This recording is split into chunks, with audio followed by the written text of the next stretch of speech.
radar services with air traffic control were terminated in mutual agreement between Denver FAA Center and N888KG, approximately 10 miles from landing at PGA, which is consistent with generally accepted standard practice when flying in and out of non-towered airports like PGA.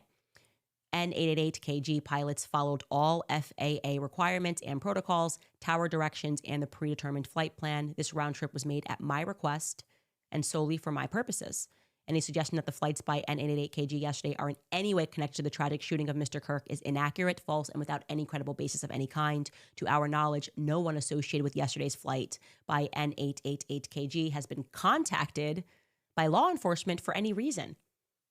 And then they just say, we ask that you just focus on bringing the people, bring Charlie Kirk to justice, the murder of Charlie Kirk, finding some justice in that. Okay. So a couple of interesting things. He admits that something like the services were terminated, but in compliance with law. So they didn't break the law when they did that at all. And what I can tell you is that I had a flurry of pilots that were working on getting details on that flight manifest, confirming its landing, etc.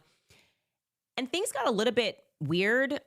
They were saying that it was unusual, that stuff that was pretty standard protocol, the feds seem to be guarding.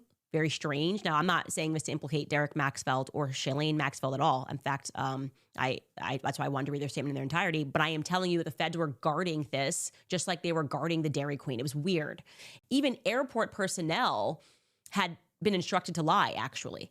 Situation was therefore not routine. And if you haven't caught on, I'm not really here for all of these extraordinary anomalies that just keep happening, right? Information is power. We want the information so we can dispel the rumor. I don't see any reason, by the way, Derek and Shalane, if you want to reach out to me and tell me personally who was on the manifest, and I can just say, and I actually haven't offered you that until this moment, I would be glad to dispel all the rumors and innuendo. If the feds are telling the airport to lie for some reason, there was one person who said they were supposed to land at Millionaire FBO, but then suddenly they shifted to another FBO and things were weird. I would be happy to clear up everything for you in a way that makes sense. And it could genuinely be because the government is so inefficient.